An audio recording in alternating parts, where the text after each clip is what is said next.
News and views ആരംഭിക്കുകയാണ്. ഞാനിപ്പോൾ news and വ്യൂസുമായി പ്രേക്ഷകർക്ക് മുൻപിലേക്ക് എത്തുന്നത് തിരുവനന്തപുരം ജില്ലയിലെ നെടുമങ്ങാട് നിന്നുമാണ്. നെടുമങ്ങാട് ഇപ്പോൾ മുഖ്യമന്ത്രി പ്രസംഗിച്ചു നിർത്തിയത് നിങ്ങൾ കേട്ടിട്ടുണ്ട്. കേരളം കാണുന്നത് ഒരു ദൃശ്യമാണ്. എല്ലാ മാധ്യമങ്ങളിലൂടെയും സമൂഹ മാധ്യമങ്ങളിലൂടെ അത്ര വലിയ പിന്തുണ സർക്കാരിന് ഈ നവകേരള സദസ്സ് എന്ന ഈ യാത്രയിലൂടെ ലഭിക്കുന്നു എന്നാണ് മുഖ്യമന്ത്രി ഇതാ ഇപ്പോൾ പറഞ്ഞു നിർത്തിയത്. 10,000-കണക്കിന് മനുഷ്യരാണ് ഓരോ നിയോജക മണ്ഡലത്തിലേക്കും എത്തുന്നത്. അതുപോലെ തന്നെ പരാതിയും നിവേദനങ്ങളുമായി എത്തുന്നത് വേറെ. അപ്പോൾ ആ തരത്തിൽ സർക്കാർ മഞ്ചേശ്വരത്തു നിന്നും ആരംഭിച്ച യാത്ര തിരുവനന്തപുരത്ത് അവസാനിക്കും മുമ്പ് ഏറ്റവും വലിയ വിജയകരമായി തന്നെ അവസാനിക്കാൻ പോകുന്നു എന്ന പൊതുവിലയിരുത്തലിൽ നിന്നുകൊണ്ടാണ് മുഖ്യമന്ത്രി സംസാരിച്ചത്. മറുഭാഗത്ത് പ്രതിപക്ഷ സമീപനം എങ്ങനെ എന്നുള്ളതുകൂടി ഇതുമായി ബന്ധപ്പെട്ട് കാണേണ്ടതുകൂടിയാണ്. തുടർച്ചയായി 2ാം ദിവസവും പോലീസിനെ പരമാവധി പ്രകോപിപ്പിച്ച് അക്രമസമരങ്ങളിലൂടെ പോവുക, പലതും അടിച്ചു തകർക്കുക, CIT ഓഫീസിൽ വരെ കയറി അക്രമം നടത്തുന്ന നിലയിലേക്ക് ഇന്ന് തിരുവനന്തപുരത്ത് KSU സമരം മാറി. ഇന്നലെ യൂത്ത് കോൺഗ്രസ് സമരത്തിൽ നമ്മൾ കണ്ടതാണ്. വലിയ ആണി തറച്ച പട്ടിക കഷ്ണങ്ങളുമായി വന്ന് പോലീസിനെ ആക്രമിക്കുന്ന രീതി. പിങ്ക് പോലീസിൻ്റെ വാഹനം അടിച്ചു തകർക്കുന്നു. അതുപോലെ തന്നെ വനിതാ പ്രവർത്തകരെ പിടിച്ചുമാറ്റാൻ ശ്രമിക്കുമ്പോൾ പുരുഷ പോലീസുകാർ വസ്ത്രം കീറി എന്ന മട്ടിലേക്ക് ആരോപണം ഉന്നയിക്കാം. മാധ്യമ ദൃശ്യങ്ങൾ തന്നെ ആ വാദം പൊളിക്കുന്ന വിധത്തിലേക്കുള്ള രീതിയിൽ നിൽക്കുന്നു. അപ്പോൾ പ്രകോപനപരമായിട്ടുള്ള ഒരു സമരമാർഗം സ്വീകരിച്ച് തലസ്ഥാനത്ത് പ്രതിപക്ഷത്തിൻ്റെ യുവജന വിദ്യാർത്ഥി സംഘടനകൾ, പ്രതിപക്ഷം എന്ന് പറയുന്നതിലൊരു അയുക്തിയുണ്ട്. പ്രതിപക്ഷം ഇവിടെ ഒരു മുന്നണിയാണ്, അത് UDF ആണ്. പക്ഷേ ഇവിടെ കോൺഗ്രസ് ആണ്. മറ്റ് പ്രതിപക്ഷ മുന്നണിയിൽപ്പെട്ട പാർട്ടികൾ, UDFിലെ മറ്റു പാർട്ടികൾ, വിശേഷിച്ച് ലീഗ് സമരരംഗത്തില്ല. എന്നാൽ പൊതുവായ കേരളത്തിൻ്റെ ആവശ്യത്തിന് വേണ്ടി സർക്കാരിനോ പിന്തുണ കൊടുക്കുന്ന നിലപാട് പരസ്യമായി പറഞ്ഞു PK കുഞ്ഞാലിക്കുട്ടിയെ പോലെയുള്ള മുസ്ലിം ലീഗ് നേതാക്കൾ. പക്ഷേ ഇവിടെ പ്രതിപക്ഷ നേതാവിൻ്റെ നേതൃത്വത്തിൽ, KPCC പ്രസിഡന്റ് നേതൃത്വത്തിൽ കോൺഗ്രസിൻ്റെ നിർദ്ദേശാനുസരണം യൂത്ത് കോൺഗ്രസും അതുപോലെ തന്നെ KSUമാണ് ഈ തരത്തിലുള്ള ഒരു സമീപനം ഇപ്പോൾ സ്വീകരിക്കുന്നത്. തിരുവനന്തപുരം തലസ്ഥാന നഗരം കേന്ദ്രീകരിച്ച് 2 ഭാഗമാണ് ഇതുമായി ബന്ധപ്പെട്ട് ഇന്ന് നമ്മുടെ മുമ്പിലുള്ളത്. ഇക്കാര്യങ്ങളാണ് ഞാനിപ്പോൾ സൂചിപ്പിച്ചത്. ഇന്ന് ചർച്ചയ്ക്ക് വിധേയമായി വരുന്നതും ഈ സാഹചര്യം തന്നെയായിരിക്കും. അപ്പോൾ യാത്രയിൽ നില തെറ്റുന്നതാർക്ക് എന്നുള്ളതാണ് ഇന്നത്തെ ഈ ചർച്ചയ്ക്ക് ഈ ഭാഗമെല്ലാം, ഇതെല്ലാം കടന്നു വരുന്ന ഈ ചർച്ചയുടെ ഒരു പൊതു സബ്ജക്റ്റായി, വിഷയമായി നമുക്ക് എടുക്കാനാവുന്നത് യാത്രയിൽ നില തെറ്റുന്നതാർക്ക്. ഇന്ന് ഈ ചർച്ചയിൽ പങ്കെടുക്കുന്നത്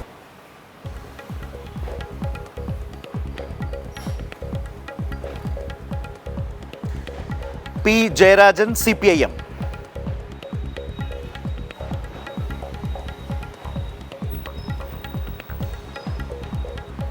സേനാപതി വേണു, കോൺഗ്രസ്,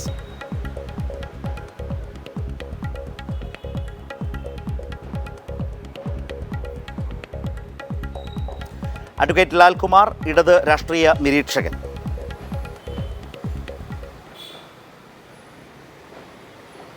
ശ്രീ ജയരാജൻ, ഞാനിപ്പോൾ നവകേരള സദസ്സ് തിരുവനന്തപുരത്ത് അവസാനിക്കാൻ പോകുന്നതിന് തൊട്ട് മുമ്പ് മറ്റന്നാൾ അവസാനിക്കാൻ പോവുകയാണ്. അതിൻ്റെ ഒരു പൊതു സാഹചര്യത്തിൽ നിന്നുകൊണ്ടാണ് ഞാൻ ആമുഖമായി സംസാരിച്ചത്. അതുകൊണ്ട് തന്നെ ഞാനൊന്നും അതേക്കുറിച്ച് ആവർത്തിക്കുന്നില്ല. ഇന്നിപ്പോൾ മന്ത്രി മുഹമ്മദ് റിയാസ് രാവിലെ പ്രതിപക്ഷ നേതാവ് VD സതീശനെക്കുറിച്ച് പറഞ്ഞ വാചകം ഇതാണ്: വെറും ഡയലോഗ് സതീശൻ എന്ന് വെച്ചാൽ VD സതീശൻ എന്നുള്ളതാണ്. വെറും ഡയലോഗ് സതീശൻ എന്ന നിലയിലേക്ക് ഒരു മന്ത്രി മുഹമ്മദ് റിയാസ് അദ്ദേഹത്തിൻ്റെ പ്രതിപക്ഷ നേതാവിൻ്റെ പ്രവൃത്തിയെയും സമീപനത്തെയും പെരുമാറ്റത്തെയും നിലപാടിനെയും നിരീക്ഷിക്കുമ്പോൾ അത് എത്രമാത്രം ഗൗരവമുള്ളതാണ്, ഏത് നിലയിൽ വേണമത്, താങ്കളെപ്പോലെ ഒരു സീനിയർ രാഷ്ട്രീയ നേതാവ്, താങ്കൾ ഏത് നിലയിലാണ് അതിനെ നിരീക്ഷിക്കുന്നത്? ഇന്നലെയും ഇന്നുമായി നടന്ന സാഹചര്യങ്ങളുണ്ട്, അല്ലെങ്കിൽ മഞ്ചേശ്വരത്ത് യാത്ര ആരംഭിച്ച സാഹചര്യം മുതലുള്ള നിലപാടുകളുണ്ട്. ഇതെല്ലാം വെച്ചുകൊണ്ടാണ് ഞാൻ ചോദിക്കുന്നത്. ഞാനത് ചോദിക്കാൻ കാര്യം, പ്രതിപക്ഷത്തിന് അല്ലെങ്കിൽ കോൺഗ്രസ്സിന് അതിനെ കുറച്ച് വേർതിരിച്ച് കാണേണ്ടത് കൂടിയുണ്ട്. കോൺഗ്രസ്സിന് ഈ സാഹചര്യത്തിൽ ജനങ്ങളെ അവരുടെ നിലപാടുകളുമായി ബന്ധപ്പെടുത്തി എത്രമാത്രം സ്വാധീനിക്കാനായിട്ടുണ്ട്? കാരണം കുറ്റവിചാരണ സദസ്സ് ബദലായി നടത്തുന്നുമുണ്ടല്ലോ.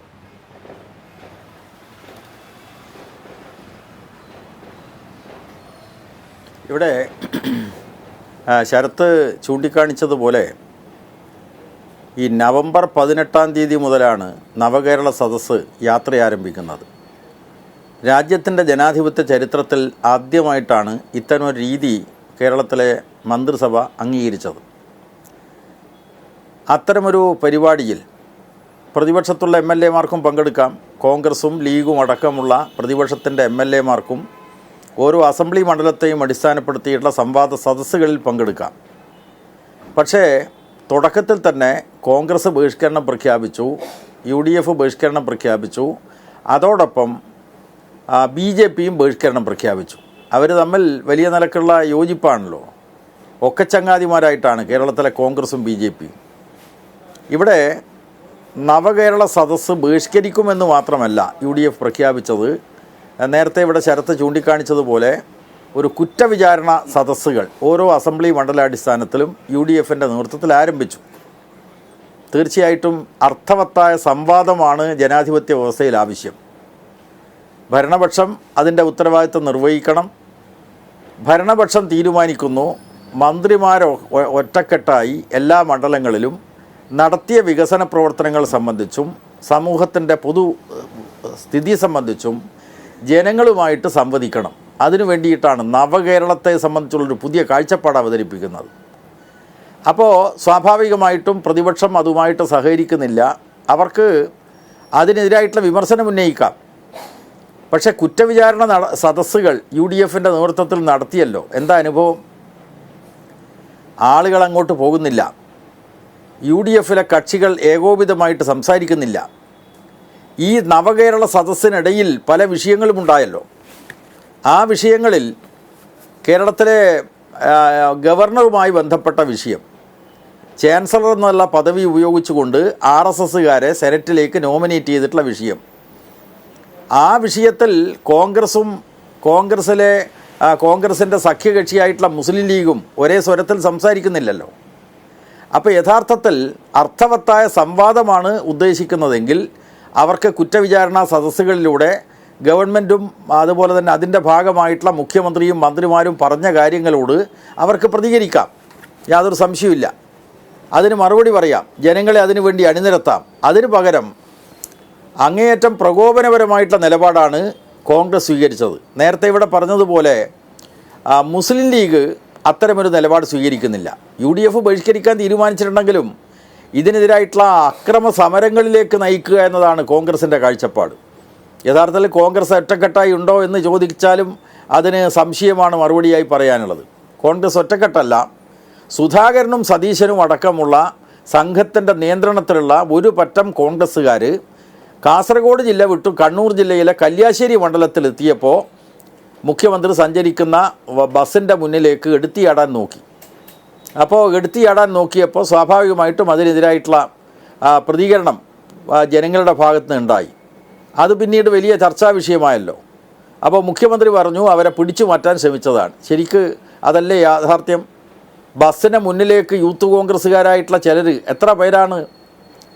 അത് സാധാരണഗതിയിൽ ജനാധിപത്യ വ്യവസ്ഥയിൽ കരിങ്കൊടി പ്രകടനങ്ങൾ ഒക്കെ നടത്തുന്നത് സ്വാഭാവികമാണ്. മന്ത്രിമാർക്കെതിരായിട്ടും മുഖ്യമന്ത്രിക്കെതിരായിട്ടും ഒട്ടേറെ കരിങ്കൊടി പ്രകടനങ്ങൾ നടന്നിട്ടുള്ള നാടാണ് കേരളം. പക്ഷേ ആ കരിങ്കൊടി പ്രകടനങ്ങൾക്ക് അപ്പുറത്തേക്ക് ബസ്സിൻ്റെ മുന്നിലേക്ക് സഞ്ചരിക്കുന്ന മന്ത്രിമാരും മറ്റും സഞ്ചരിക്കുന്ന ബസ്സിൻ്റെ മുമ്പിലേക്ക് ചാടി അപകടം വരുത്തി വെക്കാനുള്ള കൃത്യമായിട്ടുള്ള ആസൂത്രണത്തിൻ്റെ ഭാഗമായിട്ടാണ് നടന്നത്. അപ്പോൾ ഞാൻ പറഞ്ഞു വരുന്നത്, ജനാധിപത്യ വ്യവസ്ഥയിൽ അർത്ഥവത്തായ സംവാദത്തിന് പകരം ആദ്യം മുതൽ തന്നെ സഹകരിക്കില്ലെന്ന് പ്രഖ്യാപിച്ചു. അവരുടെ MLAമാർക്ക് സഹകരിക്കാമായിരുന്നു, പക്ഷെ സഹകരിക്കുന്നില്ല. എന്ന് മാത്രമല്ല, അക്രമ സമരങ്ങളിലേക്ക് ഈ കേരളത്തിൻ്റെ അന്തരീക്ഷത്തെ മാറ്റിത്തീർക്കാനുള്ള ബോധപൂർവമായിട്ടുള്ള ശ്രമമാണ് സുധാകര സതീശ സംഘം ആവിഷ്കരിച്ചത്. അത് കഴിഞ്ഞ ദിവസങ്ങളിലായിട്ട് തിരുവനന്തപുരത്തെ സെക്രട്ടേറിയറ്റിന് മുന്നിലും അതുപോലെ തന്നെ വിവിധ ജില്ലകളിലെ പോലീസ് സ്റ്റേഷന് മുമ്പിലുമൊക്കെ നമ്മൾ കണ്ടല്ലോ. തിരുവനന്തപുരം സെക്രട്ടേറിയറ്റിന് മുമ്പിൽ യൂത്ത് കോൺഗ്രസ് നടത്തിയ സമരത്തെക്കുറിച്ച് CPMനെയും LDFനെയും അനുകൂലിക്കാത്ത മാധ്യമങ്ങളടക്കം, പലപ്പോഴും എതിർത്തുകൊണ്ടിരിക്കുന്ന മാധ്യമങ്ങളടക്കം പറഞ്ഞു പോലീസിനെ എല്ലാ നിലയിലും പ്രകോപിപ്പിച്ചിട്ടും അങ്ങേയറ്റം സംയമനത്തോടുകൂടിയുള്ള നിലപാടാണ് സ്വീകരിച്ചത്. എന്ന് പറഞ്ഞാൽ തിരുവനന്തപുരത്ത് ഒരു കലാപഭൂമിയാക്കി മാറ്റാൻ, ചോരക്കളമാക്കി മാറ്റാൻ വേണ്ടിയുള്ള കൃത്യമായിട്ടുള്ള ആസൂത്രണമാണ് നടപ്പാക്കപ്പെട്ടത്. അത് ജനാധിപത്യ വ്യവസ്ഥയ്ക്ക് ഭൂഷണമല്ലല്ലോ. അപ്പോൾ യഥാർത്ഥത്തിൽ അക്രമ സമരമാണ് കേരളത്തിലെ കോൺഗ്രസ് നേതൃത്വത്തിൽ നടന്നുകൊണ്ടിരിക്കുന്നത്. അതിൽ UDFലെ മറ്റ് പാർട്ടികളെപ്പോലും അണിനിരത്താൻ കഴിയാത്ത സാഹചര്യമാണുള്ളത്. കാരണം വളരെ പ്രസക്തമായിട്ടുള്ള ഒരു വിഷയം ഈ ഘട്ടത്തിൽ ചർച്ച ചെയ്തല്ലോ. അത് ചർച്ച ചെയ്തത് ഈ ചാൻസലർ RSSകാരായിട്ടുള്ള ചിലരെ നോമിനേറ്റ് ചെയ്തതുമായി ബന്ധപ്പെട്ടുകൊണ്ടാണ്. കേരളവും RSSും തമ്മിലുള്ള ഒരു ഏറ്റുമുട്ടലാണല്ലോ യഥാർത്ഥത്തിൽ എക്കാര്യത്തിൽ ഉണ്ടായത്. RSSനോ BJPക്കോ കേരളത്തിലെ MLAമാരില്ല, MPമാരില്ല. അവരാണ് ചില ഗവർണറെ ഉപയോഗിച്ചുകൊണ്ട് ചില നോമിനേഷൻ നടത്തിയത്. ഈ ഒരു വിഷയത്തിൽ കേരളത്തിലെ കോൺഗ്രസിൻ്റെ സമീപനം എന്താണ്? സുധാകരനും സതീശനും ഒരേ മനസ്സോടുകൂടി പറഞ്ഞു ഗവർണർക്ക് അതിനൊക്കെ അധികാരമുണ്ട്. എതിർപ്പ് വന്നപ്പോൾ സതീശൻ പറഞ്ഞു അത് തിരുത്തിയിട്ടിരിക്കുന്നു, KPCC പ്രസിഡന്റ് തിരുത്തിയിരിക്കുന്നു എന്ന്. KPCC പ്രസിഡന്റിൻ്റെ ഒറ്റപ്പെട്ട വാക്കാണോ RSS അനുകൂലമായിട്ടുള്ള പ്രതികരണങ്ങൾ? അതൊരു തുടർച്ചയാണല്ലോ. കേരളത്തിലെ കോൺഗ്രസ് യഥാർത്ഥത്തിൽ RSS BJPയുടെ സഹയാത്രികരായിട്ട് മാറിയിരിക്കുകയാണ്. അപ്പോൾ അവർക്ക് ഈ കേരളത്തിലെ നവകേരള സദസ്സിന് കിട്ടുന്ന ജനങ്ങൾക്കിടയിലുള്ള സ്വീകരണം വല്ലാത്ത നിലക്ക് അസൂയ ഉണ്ടാക്കുന്നു. അതിൻ്റെ ഭാഗമായിട്ടൊരു വിരളിയെടുക്കൽ, കാള വിരളിയെടുക്കുന്നത് പോലെ ഈ കോൺഗ്രസ്സുകാരായിട്ടുള്ള ചിലർ വിരളിയെടുത്തുകൊണ്ട് നടത്തുന്ന കോപ്രായങ്ങളാണ് കേരളത്തിൻ്റെ തെരുവുകൾ കണ്ടുകൊണ്ടിരിക്കുന്നത്. ഇതൊക്കെ ജനങ്ങൾ കൃത്യമായിട്ട് തിരിച്ചറിയും. അതുകൊണ്ട് ഇവിടെ നേരത്തെ പറഞ്ഞതുപോലെ നിലതെറ്റിയ നിലയിലാണ് കേരളത്തിലെ പ്രതിപക്ഷം. ആ പ്രതിപക്ഷത്തിൻ്റെ നിലപാടിനെതിരായിട്ട് ജനങ്ങൾ നല്ല നിലക്ക് പ്രതികരിക്കുമെന്നാണ് ഞാൻ വിശ്വസിക്കുന്നത്. ഇവിടെ പ്രധാനപ്പെട്ട ഒരു കാര്യം, നവകേരളം എന്ന് കേൾക്കുമ്പോൾ തന്നെ കേരളത്തിലെ ആകെ നിരീക്ഷിച്ചു വെച്ചിട്ടുള്ളത്. ഇവിടെ ശ്രീ സേനാപതി, സാധാരണ നമ്മൾ രാഷ്ട്രീയ കേരളം പരിശോധിച്ചാൽ ഭരണപക്ഷത്തെ പലപ്പോഴും പ്രതിരോധത്തിലാക്കാൻ കഴിയുന്ന നിലയിലേക്കുള്ളൊരു അറ്റാക്കിംഗ് പൊസിഷനിൽ പ്രതിപക്ഷത്തിനെത്താൻ കഴിയാറുണ്ട്.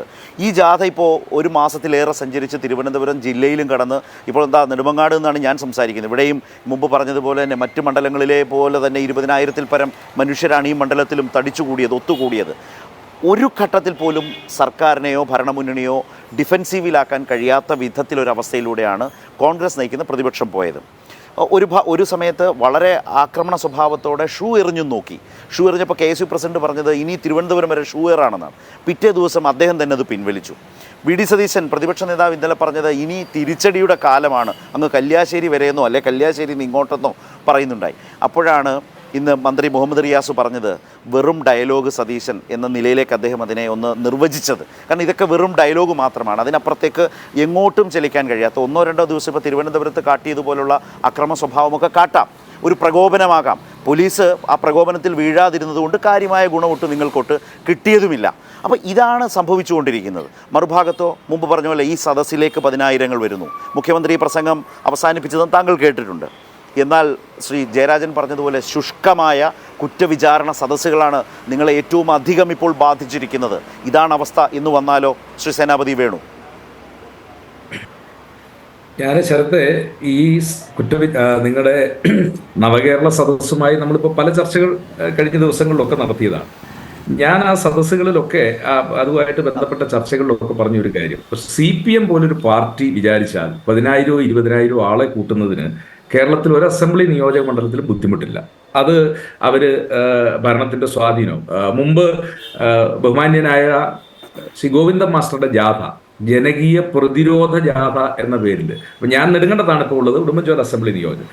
ആ ഗോവിന്ദൻ മാസ്റ്ററുടെ ജനകീയ പ്രതിരോധ ജാഥ വന്നു കഴിഞ്ഞപ്പോഴും അതേ വേദിയും അതേ സദസ്സും അത്രയും കസേരകളായിരുന്നു, അന്നും അത്രയും ആളുകളുണ്ടായിരുന്നു.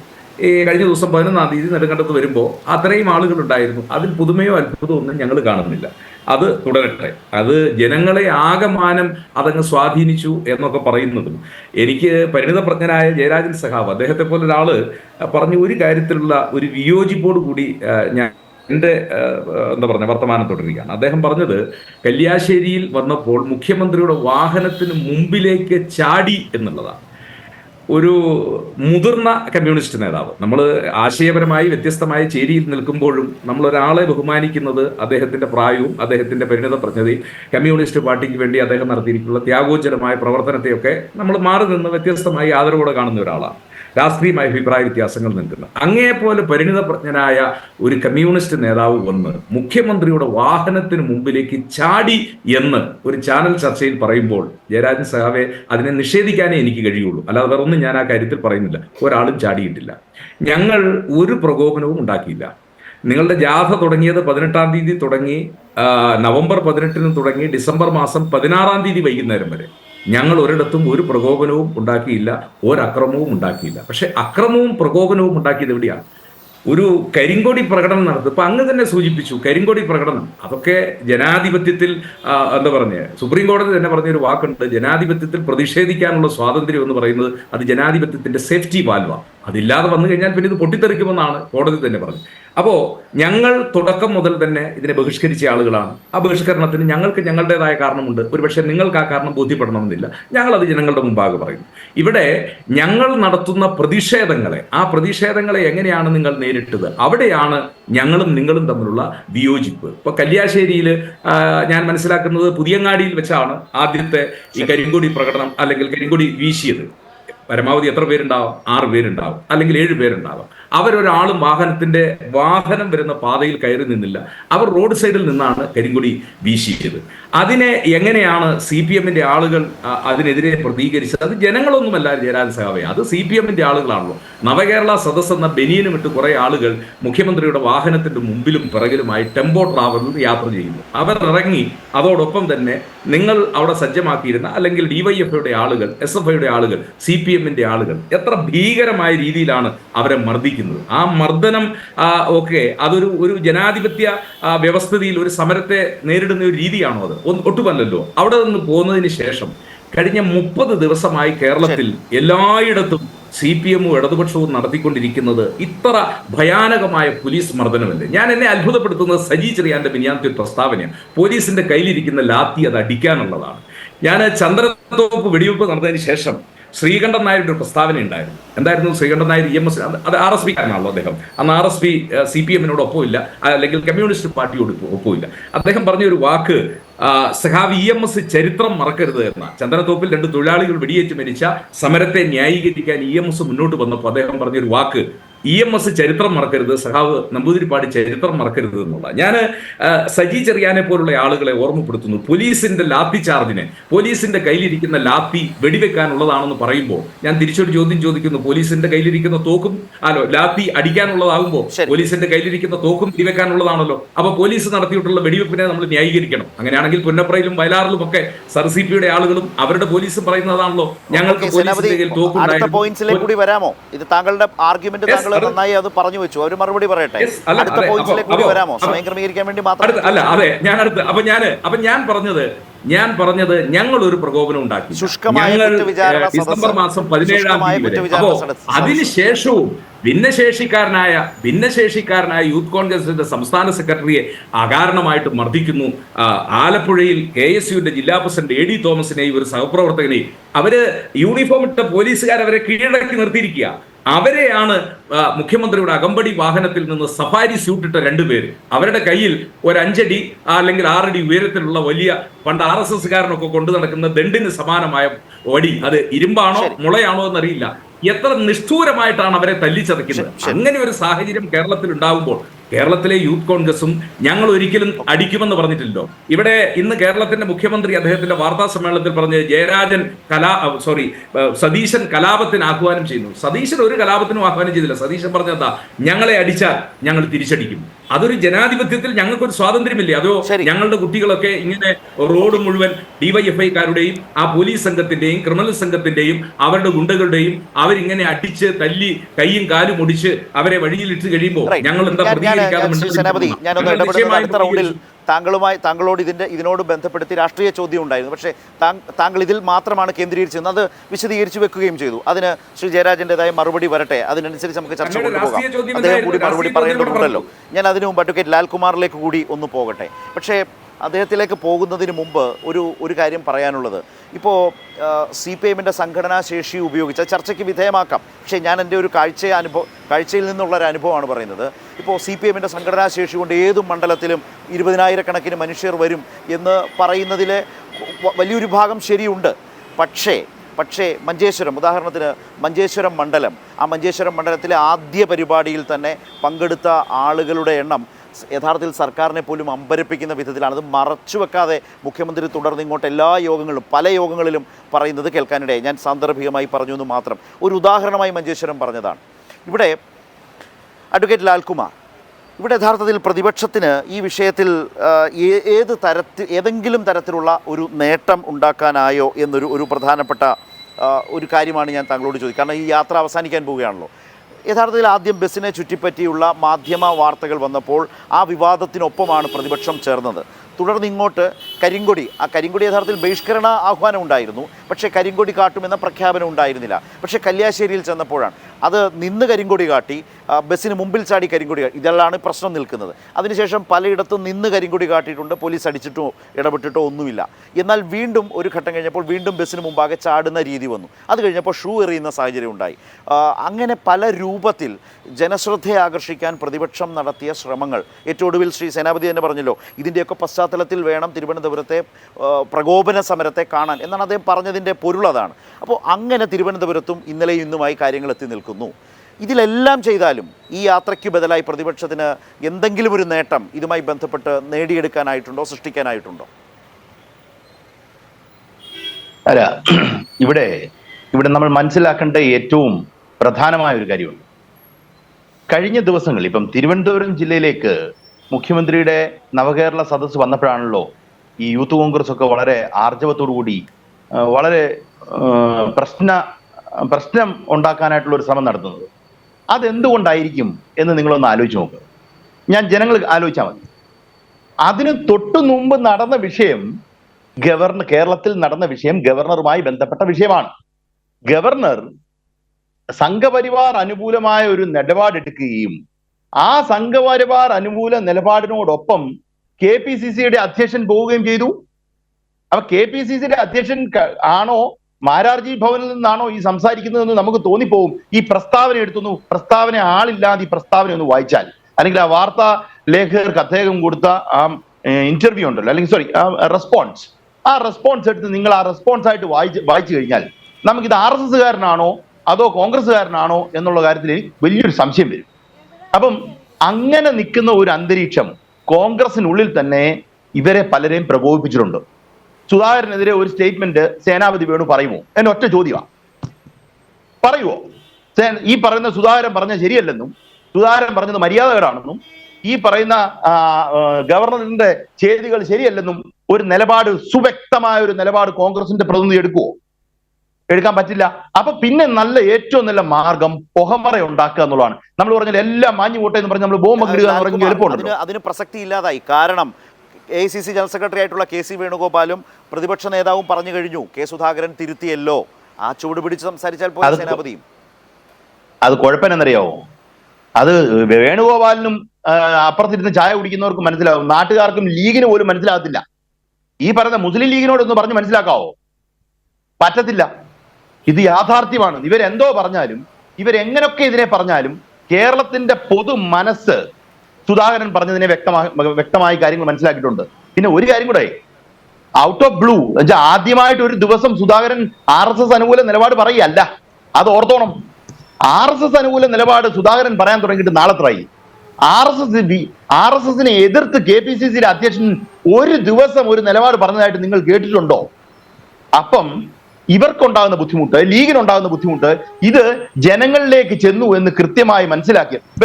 ഗവർണറുമായി ബന്ധപ്പെട്ട വിഷയം വ്യക്തമായി നമുക്ക് ജനങ്ങൾക്ക് അത്രയും ഓണെയർ പോയ ഒരു വിഷയമാണ്. ഗവർണർ ഇറങ്ങി നടക്കുന്നു, മുഖ്യമന്ത്രിയെ മോശമായി പറയുന്നു, മന്ത്രിമാരെ മോശമായി പറയുന്നു, ഇതൊക്കെ പറഞ്ഞുകൊണ്ടിരുന്ന ആളാണ്. അപ്പൊ ആ അന്തരീക്ഷത്തിൽ ഒരാൾ വന്നിരുന്ന് പറയുകയാണ് ഗവർണർ പറഞ്ഞതൊക്കെ ന്യായമാണ്, ഗവർണർ ചെയ്തത് ശരിയാണ്, RSSകാരെ അപ്പോയിന്റ് ചെയ്തതിലൊന്നും ഞങ്ങൾക്ക് പ്രശ്നമില്ല എന്ന് ആരാ പറയുന്നത്? കൈപ്പത്തി അടയാളത്തിൽ വോട്ട് ചെയ്ത് ജയിച്ചുകൊണ്ടിരുന്ന ഈ പറയുന്ന ഫാസിസത്തെ, ഈ ഇന്ത്യയിൽ നിൽക്കുന്ന RSS സംഘപരിവാർ ശക്തികളെ മൊത്തം നശിപ്പിക്കുമെന്നും പറഞ്ഞ് ഇവിടുന്ന് ഭാരത് ജോഡോ യാത്ര നടത്തിയ രാഹുൽ ഗാന്ധിയുടെ അനുയായിയാണ് ഈ പറയുന്നത് RSSകാരൻ ചെയ്തതിന് തെറ്റില്ലെന്നും. അപ്പൊ അങ്ങനെ പറയുമ്പോൾ അതിന് ഈ രക്ഷപ്പെടാൻ ഒരു മാർഗം എന്താ? പിന്നെ പരമാവധി ശല്യം ഉണ്ടാക്കുക എന്നുള്ളതാണ്. അതാണ് ആദ്യത്തേത്. രണ്ട്, ഈ പറയുന്ന എല്ലാ സ്ഥലങ്ങളിലും കടന്ന് വളരെ ജനസമൂഹം ഉണ്ടായിരുന്നു, ഒരു സംശയമില്ല കാര്യത്തിൽ. ഇവരെന്തോ പറഞ്ഞാലും ജനങ്ങൾ ഉണ്ടായിരുന്നു. അതിന് ഇവരെ പറഞ്ഞ് ബോധ്യപ്പെടുത്തുക ഒരു കോൺഗ്രസിന്റെ പ്രതിനിധിയോ, അദ്ദേഹം വളരെ ഡെമോക്രാറ്റിക് ആയിട്ടാണ് സംസാരിച്ചത്, അത് വേറെ വിഷയം. ഈ പറയുന്ന കോൺഗ്രസ് പ്രതിനിധിയോ അല്ലെങ്കിൽ BJPയുടെ ഒരാളെയോ, മുഖ്യമന്ത്രിയുടെ പരിപാടിയിൽ വന്ന ആൾക്കാരെല്ലാം ഒത്തിരി ഉണ്ടായിരുന്നു, അല്ലെങ്കിൽ CPM കൂട്ടിയതാണ്, ഇവരെന്ത് വേണേ പറഞ്ഞോട്ട്, നമുക്കതിനകത്ത് ബോധ്യമുണ്ട് ജനം കൂടിയിട്ടുണ്ടെന്ന്. ജനങ്ങളെ വിശ്വാസം ആർജിക്കാൻ ഈ സർക്കാരിന് കഴിഞ്ഞിട്ടുണ്ട് എന്ന് നമുക്കുള്ള ബോധ്യമുണ്ട്. അത് പറഞ്ഞ് ബോധ്യപ്പെടുത്തേണ്ട, വീണ്ടും ഇവരോട് പറഞ്ഞ് ബോധ്യപ്പെടുത്തേണ്ട കാര്യമില്ലെന്നാണ് ഞാൻ മനസ്സിലാക്കുന്നത്. പക്ഷേ ഇത് തിരുവനന്തപുരം ജില്ലയിലേക്ക് വരുമ്പോൾ ഒരു പ്രോപ്പർ ഫിനിഷ് ഇതിനകത്ത് വരാൻ പോകുന്നു, ഒരു പ്രോപ്പർ ക്ലൈമാക്സ് വരാൻ പോകുന്നു എന്ന് മനസ്സിലായി. ഈ പ്രോപ്പർ ക്ലൈമാക്സ് ഇല്ലാതാക്കാനും കൂടി ഒരു ശ്രമമുണ്ട്. അതല്ല എങ്കിൽ ഈ മഷിക്കുപ്പി സമരം ഒന്നും നടത്തേണ്ട കാര്യമില്ല. ഇന്നലെ എത്ര മാന്യമായിട്ടാണ് പോലീസ് പെരുമാറിയത്. ഇവര് പറഞ്ഞല്ലോ, നേരത്തെ 140 മണ്ഡലങ്ങളിലും കടന്നു വന്ന ഈ സമരത്തെ കുറിച്ച് പറഞ്ഞല്ലോ. ഇവരുടെ സമരവും കടന്നു വരുവാണല്ലോ, മുഖ്യമന്ത്രി കടന്നു വരുന്ന പോലെ ഇവര് സമരം കടന്നു വരുവാണല്ലോ. എത്ര മണ്ഡലങ്ങളിൽ ഈ പറയുന്ന പോലീസ് ആക്രമിച്ചു, അല്ലെങ്കിൽ ഈ പറയുന്ന ജനങ്ങളുടെ ഭാഗമായി ഡിവൈഎഫ്ഐ എന്ന് തന്നെ ഇവർ ഡിവൈഎഫ്ഐ എന്ന് പറയുന്ന ഡിവൈഎഫ്ഐ ഇവരെ ആക്രമിച്ചതിന്റെ കഥയുണ്ട്. 1 or 2 മണ്ഡലത്തിലുണ്ട്. അങ്ങനെ ആ മണ്ഡലത്തിൽ മാത്രം എങ്ങനെ വന്നു? തോന്നിവാസം കാണിച്ചുകൊണ്ടാണ്. ഒരു സംശയം വേണ്ട കാര്യത്തിൽ. പിന്നെ അദ്ദേഹം പറഞ്ഞൊരു കാര്യം, മുഖ്യമന്ത്രിയുടെ വാഹനത്തിന്റെ മുന്നിലേക്ക് ചാടിയിട്ടില്ല, ചാടാൻ പോവുകയായിരുന്നു. മുഖ്യമന്ത്രിയുടെ വാഹനത്തിന്റെ സ്പീഡ്, അദ്ദേഹം ഒരു കാര്യം മനസ്സിലാക്കണം, VIP സെക്യൂരിറ്റി ഉള്ള ഒരാളാണ്, Z കാറ്റഗറി സെക്യൂരിറ്റി ഉള്ള ഒരാളാണ്. അദ്ദേഹത്തിന് മുന്നോട്ട് ചെന്ന് ചാടുമ്പം ആൾക്കാർ പ്രതികരണം ഉണ്ടാകും. Z കാറ്റഗറി ഒരു പ്രധാന പ്രശ്നം കൂടിയുണ്ട്. മുഖ്യമന്ത്രി വാർത്താ സമ്മേളനത്തിൽ ചോദിച്ചത് കൂടിയുണ്ട്. KPCC പ്രസിഡന്റ് ചോദിച്ചത് എന്താണ്, അതായത് അങ്ങനെ ചാടിയാൽ നിങ്ങൾക്ക് എന്താ കുഴപ്പം എന്ന് ചോദിക്കുന്ന മനോഭാവത്തിന് പിന്നിലെ ഉദ്ദേശവും താല്പര്യവും എന്താണെന്ന് മനസ്സിലാകും എന്ന് മുഖ്യമന്ത്രി ഇന്ന് പറയും. അപ്പൊ എന്താണ് യഥാർത്ഥത്തിൽ കോൺഗ്രസ് നേതൃത്വം ഇതൊക്കെ ചെയ്യാൻ ചെറുപ്പക്കാരെ നിർദ്ദേശിക്കുമ്പോൾ ആഗ്രഹിക്കുന്നത്? അതാണ് ഞാൻ അന്ന് കഴിഞ്ഞ ദിവസം ചർച്ചയ്ക്കകത്ത് പറഞ്ഞാണ്, കൈരളിയിലെ ചർച്ചയിൽ തന്നെ പറഞ്ഞാണ്.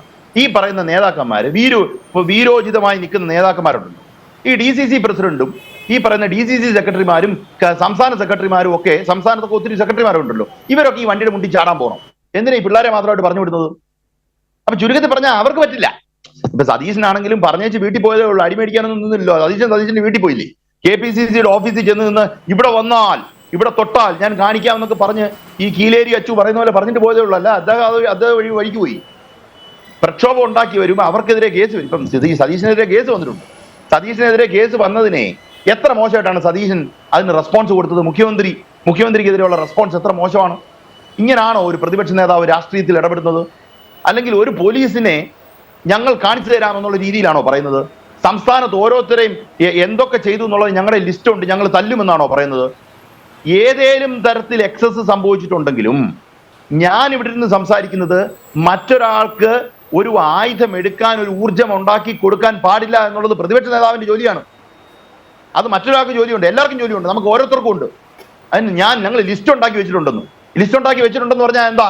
അപ്പൊ കോൺസ്പിറസി അതിനകത്തുണ്ടെന്നല്ലേ എൻ്റെ അർത്ഥം? കോൺസ്പിറസി തുടങ്ങിയെന്നല്ലേ ആൾക്കാരെ അടിക്കാനും ബഹളം ഉണ്ടാക്കാനും? ഇനി അടുത്ത ദിവസം കണ്ണൂരോ അല്ലെങ്കിൽ മറ്റേതൊരു സ്ഥലത്തോ ഒരു CPM കാരനെയോ അല്ലെങ്കിൽ മറ്റു പോലീസുകാരനെയോ ആരും അടിച്ചാൽ, എനിക്ക് ഒറ്റ സെക്കൻഡ് അടിച്ചാൽ, ഈ പറയുന്ന പ്രതിപക്ഷ നേതാവിന്റെ കൂട്ടത്തിലുള്ള ഗൂഢാലോചനയുടെ ഭാഗമാണെന്ന് നമുക്ക് പറയേണ്ടി വരത്തില്ലേ? അപ്പൊ ഇവരെ സംബന്ധിച്ചിടത്തോളം ഇവർ തോറ്റു നിൽക്കുകയാണ്. അതിനകത്ത് ഞാൻ ഒന്നുകൂടെ എടുത്തു പറഞ്ഞു, ഞാൻ ആ ക്ലൈമാക്സിൽ ഒന്നുകൂടെ എടുത്തു പറയുന്നു, സുധാകരന്റെ സ്റ്റേറ്റ്മെന്റിനെ തള്ളിക്കൊണ്ടൊരു പ്രസ്താവന ആർജവത്തോടു കൂടി പറയാം. സുധാകരൻ തിരുത്തിയോ എന്നുള്ളതല്ല ഇവിടുത്തെ വിഷയം. സുധാകരൻ പറഞ്ഞത് തെറ്റാണ്, ഇദ്ദേഹം മര്യാദകരാണ് പറഞ്ഞത്. RSSന്റെ നിലപാടല്ല ഈ പറയുന്ന കോൺഗ്രസിനുള്ളതെന്ന് പറഞ്ഞിട്ട് ബാക്കി പറയുകയാണെങ്കിൽ അതിനുള്ളത് നമുക്ക് ഇവർക്ക് ഊരുണ്ടെന്ന് നമുക്ക് പറയാം. അല്ല എങ്കിൽ നമ്മൾ മൈൻഡ് ചെയ്യേണ്ട കാര്യം എന്നാണ് എനിക്ക് തോന്നുന്നത്. ശരി, അതായത് ലാലു പറഞ്ഞു വെച്ചൊരു കാര്യം, ഈ കരിങ്കൊടിയുടെ ജനാധിപത്യ സമര അവകാശത്തെക്കുറിച്ച് പറയുന്ന യൂത്ത് കോൺഗ്രസോ KSU അങ്ങനെയാണെങ്കിൽ അവർ വ്യാപകമായി അടിവാങ്ങണം. ഇത് 140 നിയോജക മണ്ഡലങ്ങളിൽ അങ്ങും ഇങ്ങും അങ്ങനെ സംഭവിച്ചിട്ടുണ്ട് എങ്കിൽ അത് അവരുടെ ഭാഗത്തു നിന്നുള്ള തോന്നിയാസത്തിൻ്റെ ഭാഗമായി സംഭവിച്ചതാണ്. അതുകൊണ്ടാണ് അക്രമ സമരവും മഷിക്കുപ്പി സമരവും നടത്തേണ്ടി വരുന്നത് എന്ന. അതേസമയം ഗൗരവമായ പ്രശ്നം, സുധാകരൻ ഗവർണറുടെ സാന്നിധ്യത്തിൽ ഇപ്പോൾ നടന്നുവരുന്ന കോൺഗ്രസ് ലീഗ് BJP സഹകരണത്തിൻ്റെ ഉന്നത വിദ്യാഭ്യാസ രംഗത്ത് സർവകലാശാലകളിൽ കണ്ടുവരുന്ന വളരെ സ്പഷ്ടമായ നീക്കം, അത് ശരിവെച്ചും അംഗീകരിച്ചും സുധാകരൻ പറഞ്ഞതിനെ തള്ളിപ്പറയാൻ കോൺഗ്രസ് തയ്യാറുണ്ടോ എന്ന ചോദ്യമുണ്ട്. തള്ളിപ്പറയാതെ തിരുത്തി എന്ന് പറയുന്നത് സുധാകരൻ്റെ കാര്യത്തിൽ സ്വീകാര്യമേ അല്ല. കാരണം അദ്ദേഹം നിരന്തരം അത് ചെയ്തു വരുന്നയാളാണ്. ഇവിടെ ശ്രീ P. ജയരാജൻ, ഒന്നാമത്തെ കാര്യം, ഈ സേനാപതി വേണു സമയമേറെ എടുത്ത് വിശദീകരിച്ചത് അവരുടെ പ്രവർത്തകർക്ക് കേരളത്തിൽ അടി വാങ്ങേണ്ടി വന്നു. അടി വാങ്ങി ഇങ്ങനെ വന്നാൽ പിന്നെ ഞങ്ങൾക്ക് മുമ്പിൽ ഇതല്ലാതെ മറ്റെന്താണ്, ഞങ്ങളുടെ സമരം ഇങ്ങനെയൊക്കെ ആയി തീർന്നാൽ അതിൽ അത്ഭുതപ്പെടാനുണ്ടോ എന്ന വാദമാണ് അദ്ദേഹം വിശദീകരിച്ചു വെച്ചത്. രണ്ടാമത്തെ കാര്യം, ഇപ്പോൾ പ്രതിപക്ഷ നേതാവ് പറയുന്നത് ഇനി അങ്ങോട്ട് തിരിച്ചടിയുടെ സമയമാണ്. മറുഭാഗത്ത് കഴിഞ്ഞ കുറേ നാളുകളായി, അപ്പോൾ ഈ യാത്ര തന്നെ ഉദാഹരണത്തിനെടുക്കാം, തുടങ്ങുമ്പോൾ ഇതൊരു അശ്ലീല നാടകമാണ്, അശ്ലീല സദസ്സെന്ന് പൊതുവായി പറഞ്ഞു. കുറച്ച് കഴിഞ്ഞപ്പോൾ അത് നേരെ മുഖ്യമന്ത്രി ടാർഗറ്റ് ചെയ്ത് മുഖ്യമന്ത്രിയെ ക്രിമിനൽ എന്ന് വിളിക്കുന്ന നിലയിലേക്ക് പോയി. അത് കഴിഞ്ഞ് ഏറ്റവും ഒടുവിൽ ഇന്നലെയൊക്കെ വരുമ്പോഴത്തേക്ക് മഹാരാജാവ് എന്ന് വിളിച്ച് അദ്ദേഹത്തെ വേറൊരു തരത്തിൽ മുഖ്യമന്ത്രിക്ക് നേരെയുള്ള ആക്രമണത്തിൻ്റെ കടുപ്പം വേറൊരു തരത്തിലേക്ക്, അവരുടെ ക്യാമ്പിലേക്ക് ആവേശം പകരും വിധത്തിലേക്ക്, അതായത് അങ്ങേയറ്റം വെറുപ്പ് പ്രചരിപ്പിക്കാൻ കഴിയും വിധത്തിലേക്കുള്ള ഒരു പ്രചാരണ സമീപനം പ്രതിപക്ഷ നേതാവിൻ്റെ നേതൃത്വത്തിൽ നടക്കുകയാണ്. കോൺഗ്രസ് സോഷ്യൽ മീഡിയ സമീപനവും ഈ തരത്തിലാണ്, ഇതിലും അപ്പുറത്തേക്ക് പോകുന്ന നിലയിലാണ്. അത് യഥാർത്ഥത്തിൽ കേരളത്തിൻ്റെ ഒരു പൊതു രാഷ്ട്രീയ മണ്ഡലത്തിന് ഗുണകരമാണോ എന്നൊരു പ്രശ്നം നമ്മുടെ മുമ്പിൽ നിൽക്കുന്നുണ്ട്. അപ്പം പ്രതിപക്ഷ നേതാവ് എന്ന നിലയിൽ വി ഡി സതീശൻ ഈ വിഷയങ്ങളെ സമീപിക്കുന്നതും അതിലൂടെ അദ്ദേഹത്തിനൊപ്പം നിൽക്കുന്നവരിലേക്ക് ഇത് എത്തിക്കാൻ ശ്രമിക്കുന്ന രീതിയും ഏത് നിലയിലാണ് ശ്രീ ജയരാജൻ താങ്കൾ കാണുന്നത്? ഇവിടെ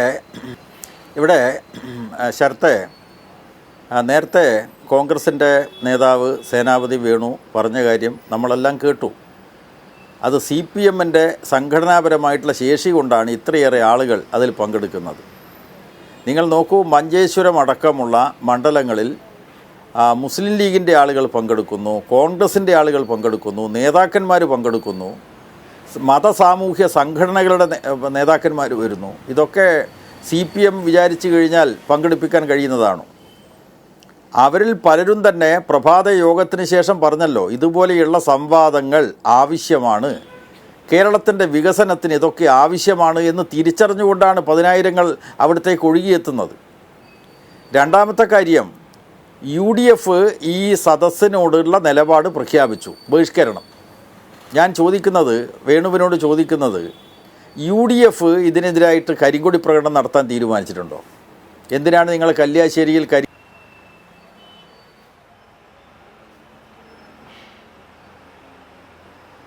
വന്നിട്ടുള്ള പ്രശ്നം നേരത്തെ ഞാൻ ചില മാധ്യമങ്ങളോട് പറഞ്ഞതാണ്. അതായത് മാടായി പഞ്ചായത്തിലാണ് കല്യാശ്ശേരി മണ്ഡലത്തിൻ്റെ സ്വീകരണ പരിപാടി. അവിടുത്തെ പഞ്ചായത്ത് പ്രസിഡന്റ് മുസ്ലിം ലീഗാണ്. ആ ലീഗ് നയിക്കുന്ന പഞ്ചായത്ത് UDF-ൻ്റെ തീരുമാനത്തെ വെല്ലുവിളിച്ചുകൊണ്ട് ഫണ്ട് കൊടുക്കാൻ തീരുമാനിച്ചു. നവകേരള സദസ്സിന് 50,000 രൂപ കൊടുത്തു മാടായി പഞ്ചായത്ത്. അതിനുള്ള അമർഷപ്രകടനമാണ് യൂത്ത് കോൺഗ്രസ്സുകാർ. ഇവിടെ ഞാൻ ചോദിക്കുന്നത്, വേണുവിനോട് ചോദിക്കുന്ന വളരെ നേരിട്ടുള്ള ചോദ്യം, ഈ ബഹിഷ്കരണ തീരുമാനം നിങ്ങളെടുത്തു, ശരി, നിങ്ങൾക്ക് തീരുമാനിക്കാനുള്ള അവകാശമുണ്ട്. പക്ഷേ ഈ സദസ്സിനെതിരായിട്ട് മുഖ്യമന്ത്രിക്കും മന്ത്രിമാർക്കും എതിരായിട്ട് കരികൊടി പ്രകടനം നടത്താൻ UDF തീരുമാനമുണ്ടോ? എന്താ നിങ്ങൾക്ക് യോജിച്ച തീരുമാനമെടുക്കാൻ കഴിയാത്തത്? അവിടെയാണ് പ്രശ്നം. അപ്പോൾ നിങ്ങൾ ഒറ്റപ്പെട്ട രീതിയിലുള്ള ചില പ്രതികരണങ്ങളാണ് കേരളത്തിലുടനീളം നടത്തിക്കൊണ്ടിരിക്കുന്നത്. അതിൻ്റെ ഭീകരമായിട്ടുള്ള ദൃശ്യമാണ് ഇന്നലെ തിരുവനന്തപുരത്തും മറ്റും കണ്ടിട്ടുള്ളത്. ഇവിടെ നിങ്ങൾക്ക് യോജിച്ച ഒരു തീരുമാനം എടുക്കാൻ കഴിയുന്നില്ല. ബഹിഷ്കരണ തീരുമാനം നിങ്ങളെടുത്തു, പക്ഷേ കരികൊടി പ്രകടനം നടത്താൻ തീരുമാനിച്ചിട്ടില്ല. ഇവിടെ വേണു നേരത്തെ എന്നോട് ചോദിച്ചു, ഇവിടെ മുമ്പിലേക്ക് ചാടിയിട്ടുണ്ടോ, ബസ്സിൻ്റെ മുമ്പിലേക്ക് ചാടിയിട്ടുണ്ടോ എന്ന്. ചാടുന്നത് തടഞ്ഞുകൊണ്ടാണല്ലോ അവിടുത്തെ ജനങ്ങൾ ഇടപെട്ടത്. അത് DYFI പ്രവർത്തകരാണ്, CPM പ്രവർത്തകരാണ്. തടഞ്ഞിട്ടില്ലെങ്കിൽ ബസ്സിൻ്റെ മുമ്പിലേക്ക് ചാടും. ഇപ്പോൾ ദൃശ്യങ്ങൾ വന്നല്ലോ, കല്യാശ്ശേരിയിലെ എരിപുരം സ്വീകരണ പരിപാടിയിൽ മുഖ്യമന്ത്രി പ്രസംഗിച്ച് തിരിച്ചു പോകുന്ന അവസരത്തിൽ അതിൻ്റെ 1-ാം ഗേറ്റിൻ്റെ അടുത്ത് വെച്ച് ഇത്തരത്തിലുള്ള ഒരു പ്രകടനം നടത്തിയപ്പോൾ ആളുകളെ തടയാനാണ് ആദ്യം ശ്രമിച്ചത്, പിന്നീടാണ് സംഘർഷങ്ങളിലേക്ക് പോയിട്ടുള്ളത്. അപ്പോൾ യഥാർത്ഥത്തിൽ ജനാധിപത്യ വ്യവസ്ഥയിൽ കരിങ്കൊടി പ്രകടനങ്ങളൊക്കെ നടത്താനുള്ള തീരുമാനം പ്രസ്ഥാനങ്ങൾ എടുക്കാറുണ്ട്. ബഹിഷ്കരണ തീരുമാനം പ്രഖ്യാപിച്ച UDF-നെ കൊണ്ട് എന്തുകൊണ്ടാണ് കരിങ്കൊടി പ്രകടനം നടത്താൻ തീരുമാനിക്കാൻ നിങ്ങൾക്ക് കഴിയാതിരുന്നത് എന്ന ചോദ്യത്തിന് വേണു മറുപടി പറയണം. പിന്നെ വേറൊരു വിഷയം, നിങ്ങളുടെ നവകേരള സദസ്സിന് ബദലായിട്ട് നടത്തുന്ന കുറ്റവിചാരണ സദസ്സുണ്ടല്ലോ, ആ സദസ്സിൻ്റെ ബഹുജന പങ്കാളിത്തത്തിൻ്റെ അവസ്ഥ എന്താണ്? കോൺഗ്രസ് ഉണ്ട്, മുസ്ലിം ലീഗ് ഉണ്ട്, പ്രധാനപ്പെട്ട 2 പാർട്ടികളാണല്ലോ. ഈ 2 പാർട്ടികളടക്കമുള്ള UDF-ന് ഈ കുറ്റവിചാരണ സദസ്സുകൾ എങ്ങനെയാണ് ശുഷ്കമായി പോയത് എന്നതിന് വല്ല വിശദീകരണമുണ്ടോ? മൂന്നാമതായിട്ട് KPCC പ്രസിഡൻറ്റിൻ്റെ ഭാഷ നമുക്ക് നേരത്തെ അറിയാം. അദ്ദേഹം RSS-ൻ്റെ ശാഖയ്ക്ക് സംരക്ഷണം കൊടുക്കാൻ കോൺഗ്രസിൻ്റെ വളണ്ടിയർമാരെ അയച്ച നേതാവാണ് എന്ന് പരസ്യമായി പ്രഖ്യാപിച്ച് അതിൽ മേനി നടിച്ച ആളാണ്. RSS-ൻ്റെ ശാഖയ്ക്ക് ഇന്ത്യ രാജ്യത്ത് ന്യൂനപക്ഷങ്ങളെയും എതിർ ശബ്ദക്കാരെയും ഒക്കെ വേട്ടയാടുന്ന RSS-ൻ്റെ ശാഖയ്ക്ക് സംരക്ഷണം കൊടുക്കാൻ അയച്ചിട്ടുള്ള കോൺഗ്രസ് വളണ്ടിയർമാരെക്കുറിച്ച് അഭിമാനിക്കുന്ന ആളാണ് സുധാകരൻ. ഇപ്പോൾ അദ്ദേഹം ഗവർണർക്ക് ഈ സംഘപരിവാർ നോമിനികളെ സെനറ്റിലേക്ക് നിർദ്ദേശിക്കാൻ അധികാരമുണ്ട്, അതിലെന്താ തെറ്റ് എന്നാണ് അദ്ദേഹം ചോദിക്കുന്നത്. ഇങ്ങനെ പച്ചയായിട്ട് സുധാകരൻ പറയുന്നു. സുധാകരൻ്റെ ഭാഷ നമുക്കറിയാം. അദ്ദേഹത്തിന് RSS അനുകൂലമായിട്ട് എപ്പോഴും പറഞ്ഞുകൊണ്ടിരിക്കുന്ന ആളാണ്. എനിക്ക് തോന്നുമെങ്കിൽ ഞാൻ BJP-യിലേക്ക് പോകുമെന്ന് പരസ്യമായി പ്രഖ്യാപിച്ച ഒരു KPCC പ്രസിഡന്റ് കൂടിയാണ്. ഇവിടെ ശ്രീ സതീശൻ, അദ്ദേഹം MLA എന്ന നിലയ്ക്ക് ഞങ്ങളൊക്കെ ഒന്നിച്ച് പിന്നെ ടെലിവിഷൻ ചാനലുകളുടെ പല ചർച്ചകളിലും ഒന്നിച്ച് പങ്കെടുക്കുന്നതാണ്. ആ മുഖമല്ലല്ലോ, ആ ശരീരമല്ലല്ലോ ഇപ്പോൾ ഈ പ്രതിപക്ഷ നേതാവായിട്ടുള്ള സതീശന്. അദ്ദേഹത്തിൻ്റെ ശരീരഭാഷ തന്നെ നോക്കൂ. നമ്മുടെ മുഖ്യമന്ത്രി ഷാർപ്പായി കാര്യങ്ങൾ പറയുന്നു. എത്ര ശാന്തമായിട്ടാണ് അദ്ദേഹം ജനങ്ങൾക്ക് മുമ്പിൽ അവതരിപ്പിക്കുന്നത്, മാധ്യമങ്ങൾക്ക് മുമ്പിൽ അവതരിപ്പിക്കുന്നത്. പക്ഷേ ഞാൻ വേണുവിനോട് ചോദിക്കുന്നത്, ഈ പ്രതിപക്ഷ നേതാവ്, ജനാധിപത്യ വ്യവസ്ഥയിൽ പ്രതിപക്ഷ നേതാവിന് ഒരു പ്രത്യേകമായിട്ടുള്ള പദവിയുണ്ട്. ആ പദവി അംഗീകരിക്കുന്ന നിലയിൽ, ആ പദവിയുടെ മാന്യത നിലനിർത്തുന്ന നിലയിലാണോ സതീശൻ്റെ പ്രതികരണങ്ങൾ വരുന്നത്? മുഖ്യമന്ത്രിക്കെതിരായിട്ട് പറയുന്നു എന്ന് മാത്രമല്ല, ഞങ്ങൾ അടിച്ചാൽ ഞങ്ങൾ തിരിച്ചടിക്കും, ഓരോ അടിക്കും ഞങ്ങൾ തിരിച്ചടിക്കുമെന്ന് പ്രതിപക്ഷ നേതാവ് പ്രഖ്യാപിക്കുന്നു. അങ്ങനെ പ്രകോപിപ്പിച്ചതിന്റെ ഫലമായിട്ടാണ് തിരുവനന്തപുരം സെക്രട്ടേറിയറ്റ് മുമ്പിൽ ഇന്നലെ കണ്ടിട്ടുള്ളത്. ഇവിടെ മന്ത്രി റിയാസ് പറഞ്ഞതുപോലെ വെറും ഡയലോഗ് മാത്രമാണോ, അതോ തിരിച്ചടി ഭയക്കണോ നിങ്ങൾ? ശ്രീ ജയരാജൻ എൻ്റെ ചോദ്യം കേൾക്കുന്നുണ്ടെങ്കിൽ, അതായത് ഇന്ന് മന്ത്രി റിയാസ് പറഞ്ഞു ഇത് വെറും ഡയലോഗാണോ, അതിന്റെ ഫലമായിട്ട് തിരിച്ചടി വിഷമം അനുഭവിക്കുന്നത് സാധാരണ പ്രവർത്തകന്മാരാണ്.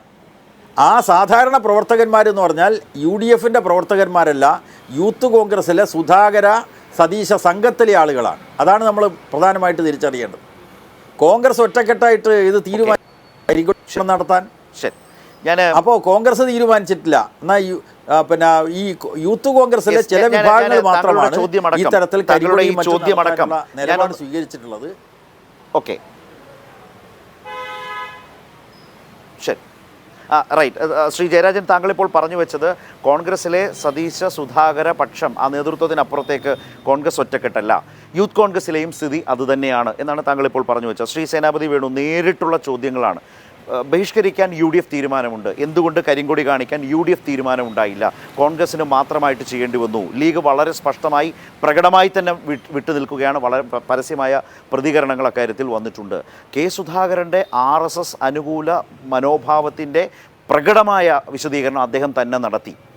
അത് തിരുത്തി പറഞ്ഞു എന്ന് പറയുന്നതല്ല അതിൻ്റെ നയം. അതിനെ തള്ളിപ്പറഞ്ഞുകൊണ്ട് തന്നെ അദ്ദേഹത്തെ കൊണ്ട് തിരുത്തിച്ച് അദ്ദേഹത്തിൻ്റെ അതിന് കഴിയാത്ത വിധം നിങ്ങൾ പെട്ടു നിൽക്കുന്നു. അതൊക്കെ തന്നെ ഇപ്പോഴത്തെ ഈ സമരങ്ങളുടെയൊക്കെ ഒരു പശ്ചാത്തലം അതുതന്നെയാണ് എന്ന് നേരത്തെ ലാൽകുമാർ പറഞ്ഞ വിമർശനം താങ്കളുടെ മുമ്പിലുണ്ട്. അപ്പോൾ അതുപോലെ തന്നെ ശുഷ്കമായ വിചാരണ സദസ്സുകൾ, ഞാനൊരു ഉദാഹരണം പറയട്ടെ. നല്ല മാധ്യമ പിന്തുണ പ്രതിപക്ഷത്തിനുണ്ട്. ഈ നവകേരള സദസ്സ് ഇങ്ങനെ പോകുമ്പോൾ 20,000 വേണമെന്നൊന്നും ഞാൻ പറയുന്നില്ല, കൊള്ളാവുന്ന ഒരു ആൾക്കൂട്ടത്തെ സംഘടിപ്പിച്ചുകൊണ്ട് ഈ സദസ്സ് നടത്താൻ കഴിഞ്ഞാൽ തന്നെ മാധ്യമങ്ങളുടെ നിർലോഭമായ പിന്തുണ UDF-ന് കിട്ടും. ഇതിന് ബദലായി കാണിക്കാൻ നിങ്ങളെക്കാൾ കൂടുതൽ താല്പര്യപ്പെടുന്ന കുറേ ആളുകൾ കേരളത്തിലുണ്ടല്ലോ. പക്ഷേ അങ്ങനെ പോലും സാമ്പിളായി കാണിക്കാൻ പോലും കഴിയാത്ത വിധം നിങ്ങളുടെ സദസ്സുകൾ ശുഷ്കമാകുന്നു എന്നതുകൂടി ശ്രീ ജയരാജൻ പറഞ്ഞതിലുണ്ട്. അതിലേക്കൊന്ന് നേരിട്ടൊരു മറുപടിയിലേക്ക് വന്നാൽ ശ്രീ സേനാപതി. പിന്നെന്താ ഞാൻ ഈ 3 കാര്യങ്ങൾക്ക്, ഒന്ന്, ഞങ്ങൾ ബഹിഷ്കരിക്കാൻ തീരുമാനിച്ചു, ആ കാര്യം ഏതായാലും ജയരാജൻ സഖാവും അംഗീകരിക്കുന്നു. പിന്നെ അദ്ദേഹം ചോദിച്ച അടുത്ത ചോദ്യം, ഞങ്ങൾ കരിങ്കൊടി കാണിക്കാൻ തീരുമാനിച്ചോ എന്നുള്ളതാണ്. ഞാൻ തിരിച്ച് രാഷ്ട്രീയത്തിൽ ഒരു ചോദ്യം ചോദിച്ചു. ഈ ഗവർണർക്ക് ആദ്യത്തെ ദിവസം കരിങ്കൊടി കാണിക്കുന്ന ദിവസം ആരെങ്കിലും പ്രഖ്യാപനം നടത്തിയിട്ടോ പത്രത്തിൽ പരസ്യം കൊടുത്തിട്ടോ ശേഷമാണോ ഗവർണറുടെ മുമ്പിലേക്ക് 10-12 പേര് കരിങ്കൊടിയുമായിട്ട് വന്നത്? അതൊരു സമരത്തിന്റെ ഭാഗമായി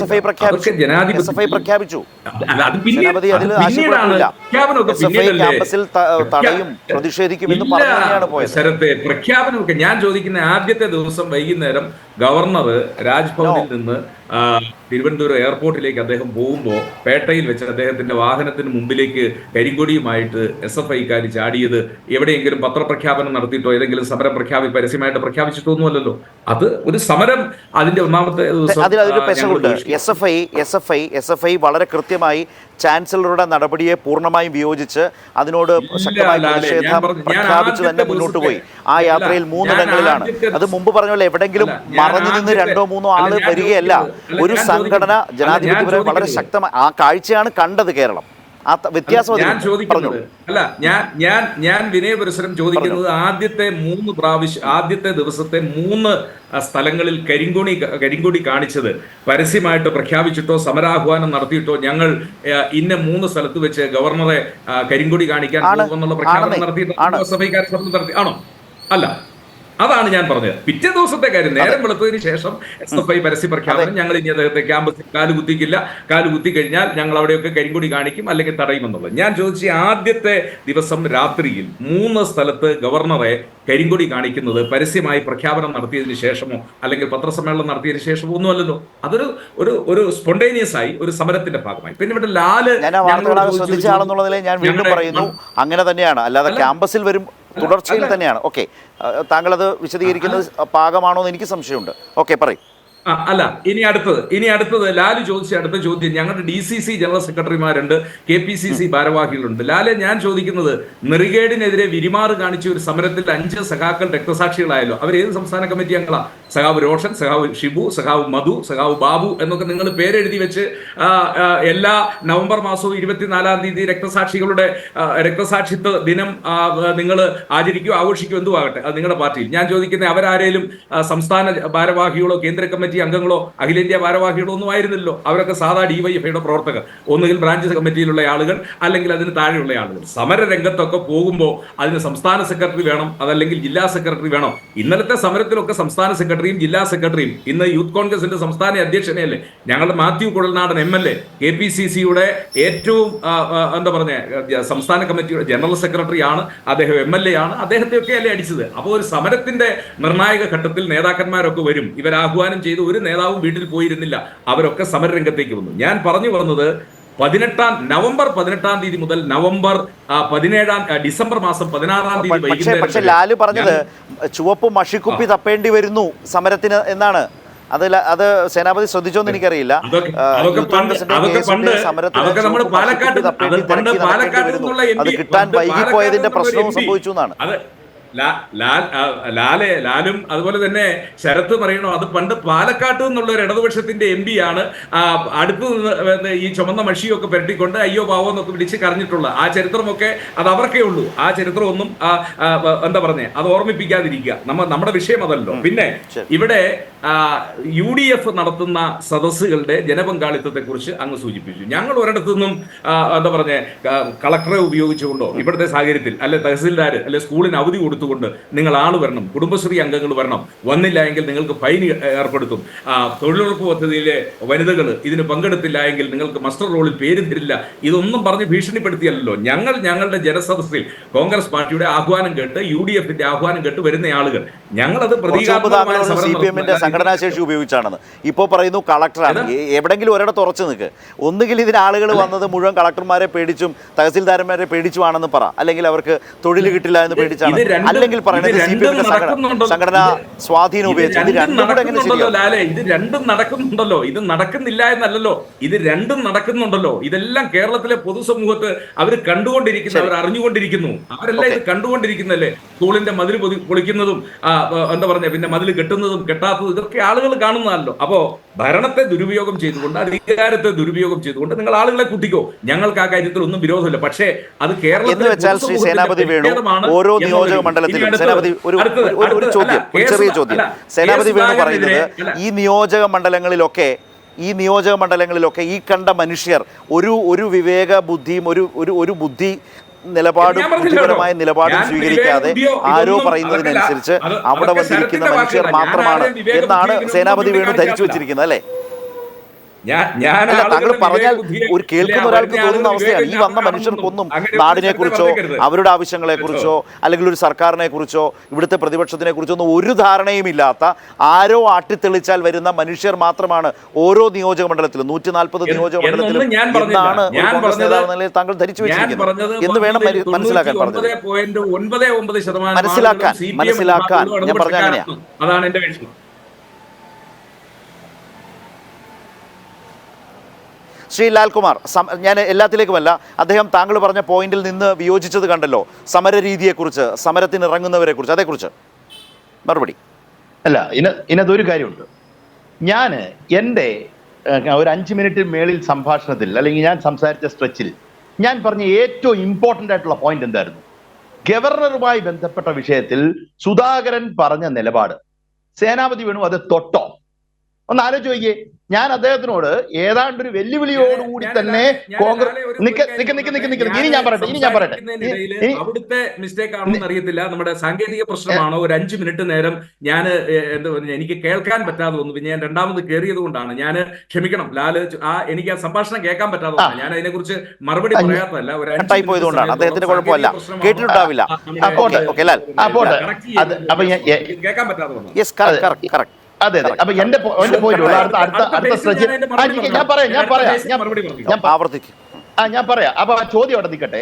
ചോദ്യം ഇത്രയാണ്: കെ സുധാകരൻ എന്ന് പറയുന്ന ആള് കോൺഗ്രസിന് അനുകൂലമായ RSSന് അനുകൂലമായ നിലപാടെടുത്തിട്ട് അദ്ദേഹം തിരുത്തിയല്ലോ എന്ന് പറഞ്ഞുള്ളതല്ല.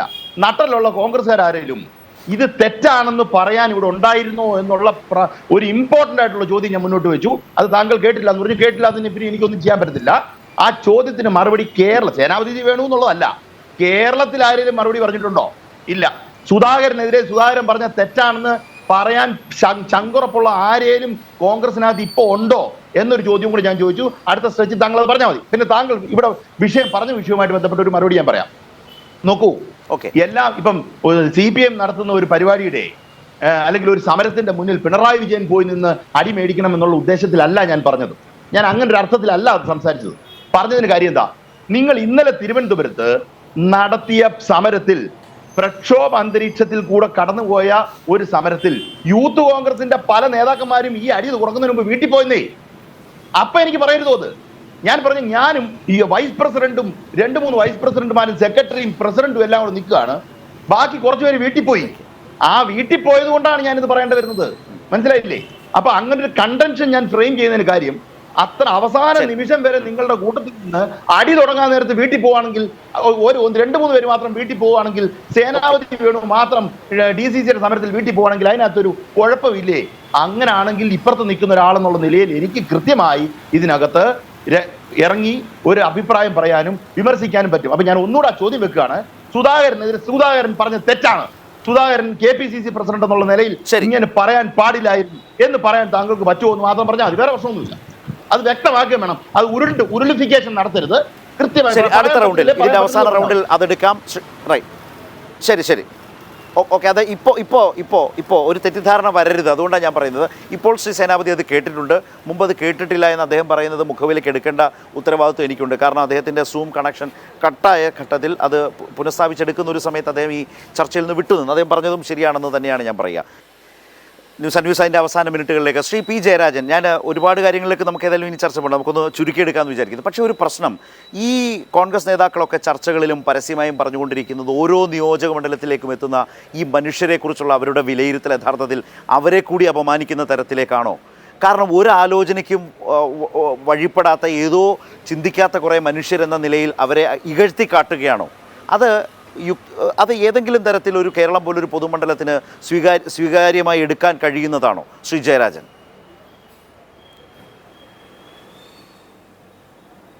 ഇവിടെ കോൺഗ്രസ് നേതാവ് ഈ ചർച്ചയിൽ പറഞ്ഞിട്ടുള്ളത്, ആദ്യം പറഞ്ഞു CPMൻ്റെ സംഘടനാശേഷി, പിന്നെ പറഞ്ഞു കലക്ടർമാരും മറ്റും നിർബന്ധിച്ച് പങ്കെടുപ്പിച്ചു. അതിനിടയിൽ അദ്ദേഹം പറഞ്ഞിട്ടുള്ള ഒരു കാര്യം ശ്രദ്ധിക്കേണ്ടതാണ്, കുടുംബശ്രീ എന്നുള്ള പേര്. ഞാൻ ശ്രീ സേനാപതിയോട് ചോദിക്കുന്നത്, തൊട്ട അയൽ സംസ്ഥാനമാണല്ലോ കർണാടകം കോൺഗ്രസ്സാണ് ഭരിക്കുന്നത്. അവിടെ മുഖ്യമന്ത്രിയും മന്ത്രിമാരും ഇതുപോലെയുള്ള പരിപാടികൾ പങ്കെടുക്കുന്നു. അവിടെ സ്ത്രീകളെ പങ്കെടുപ്പിക്കാൻ കുടുംബശ്രീ ഇല്ലല്ലോ. കോൺഗ്രസോ BJPയോ ഭരിക്കുന്ന സംസ്ഥാനങ്ങളിൽ സ്ത്രീ ശാക്തീകരണത്തിൻ്റെ ഭാഗമായി കേരളത്തിലെ ഇടതുപക്ഷം വിജയിപ്പിച്ച ഒരു പദ്ധതിയാണ് കുടുംബശ്രീ, സ്ത്രീ ശാക്തീകരണ പ്രസ്ഥാനം. അത് സേനാപതിയെ ഓർമ്മിപ്പിക്കുകയാണ്. അപ്പോൾ സ്ത്രീകൾ കുടുംബശ്രീയിൽ അണിനിരക്കുന്നു, സാമൂഹ്യമായിട്ടുള്ള ബോധവൽക്കരണത്തിൻ്റെ ഭാഗമായി അവർ നവകേരള സദസ്സിൽ പങ്കെടുക്കുന്നു. അതിൽ വിഷമിച്ചിട്ട് കാര്യമില്ല സേനാപതി. അത് കേരളത്തിൻ്റെ ഒരു സവിശേഷതയാണ്. ഇടതുപക്ഷം ഈ കേരളത്തിൻ്റെ വികസനത്തിൽ നൽകിയിട്ടുള്ള പ്രധാനപ്പെട്ട ഒരു സംഭാവനയാണ് യഥാർത്ഥത്തിൽ ഈ സ്ത്രീ ശാക്തീകരണ പ്രസ്ഥാനം എന്ന് ഞാൻ ഈ അവസരത്തിൽ ഓർമ്മിക്കുകയാണ്. അതേസമയം നമ്മുടെ കേരളത്തിലെ മുഖ്യമന്ത്രിയും മന്ത്രിമാരും ഈ നവംബർ 18 മുതൽ പറഞ്ഞുകൊണ്ടിരിക്കുന്ന ചില കാര്യങ്ങളുണ്ട് വേണു. അതെന്താണ്? നമ്മുടെ കേരളത്തിൻ്റെ താല്പര്യം, ഒന്ന് പഴയ കേരളത്തിൽ നിന്ന് നവകേരളത്തിലേക്ക് നമ്മൾ പോകണം. രണ്ടാമത്, നവകേരളത്തിലേക്ക് നമുക്ക് മുന്നോട്ട് പോകണമെങ്കിൽ നമ്മുടെ കേരളത്തിന് തടസ്സമായി നിൽക്കുന്നത് കേന്ദ്രത്തിൻ്റെ മോദിയുടെ നിലപാടുകളാണ്.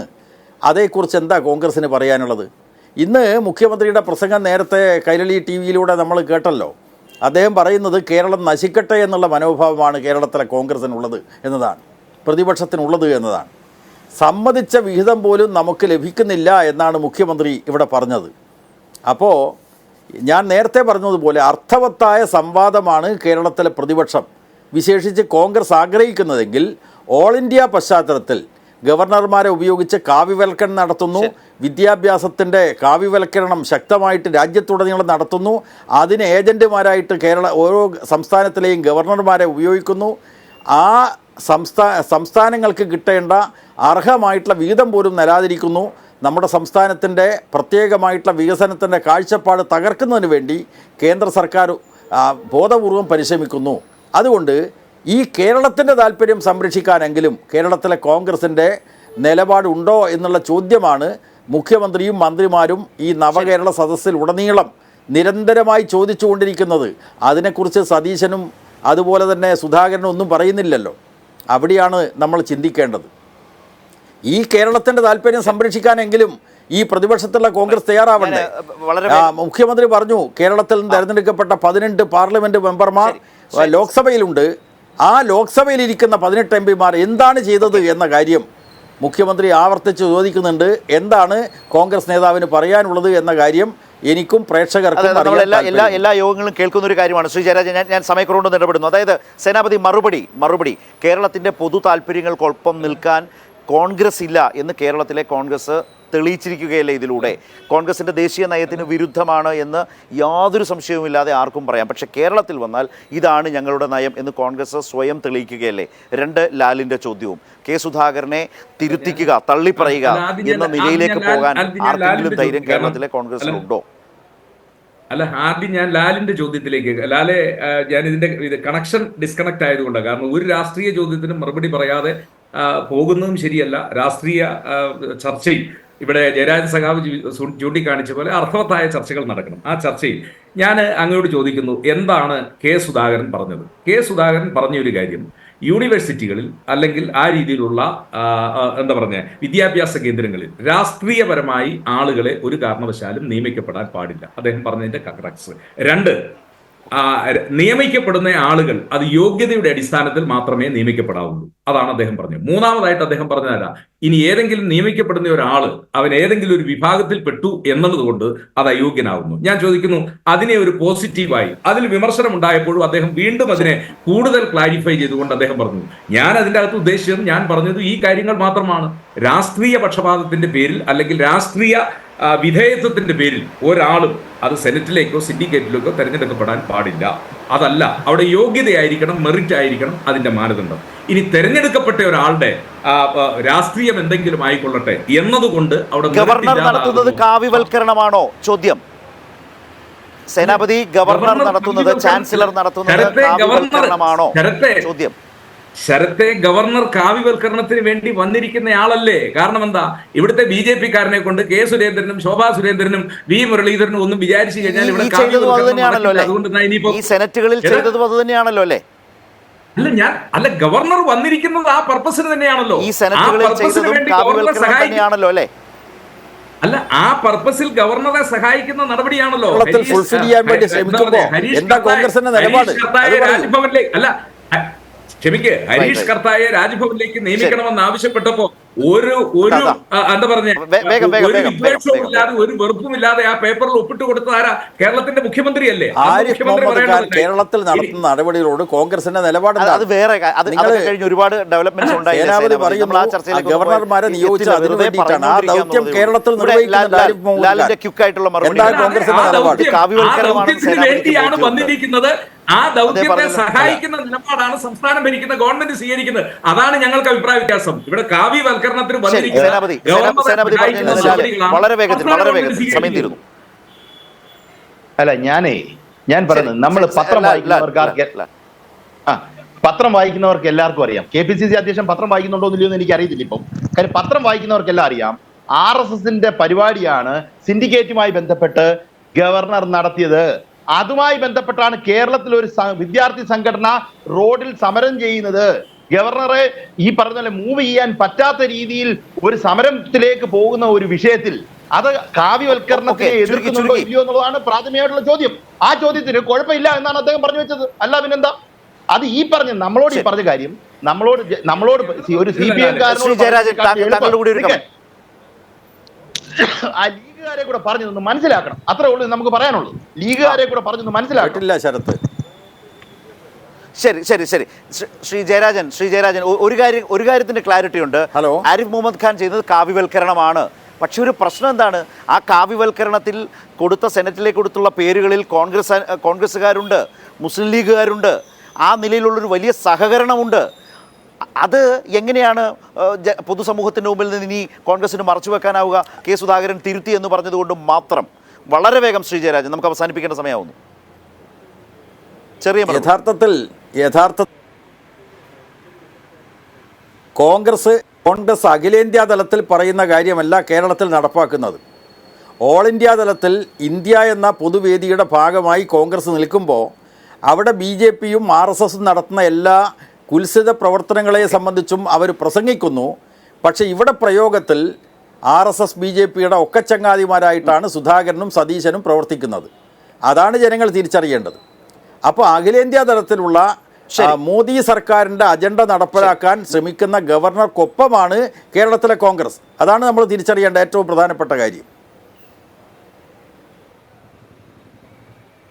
ശരി, ഈ വിഷയം ഇനിയും അങ്ങോട്ട് ചർച്ച ചെയ്ത് തന്നെ മുന്നോട്ട് പോകേണ്ടതായിട്ടുള്ള വളരെ ഗൗരവമായൊരു പ്രശ്നം തന്നെയാണ്. അതുകൊണ്ട് തന്നെ തൽക്കാലം ഈ വിഷയത്തിന്മേലുള്ള ഇന്നത്തെ ന്യൂസ് ആൻഡ് വ്യൂസ് ചർച്ച ഇവിടെ അവസാനിപ്പിക്കുന്നു.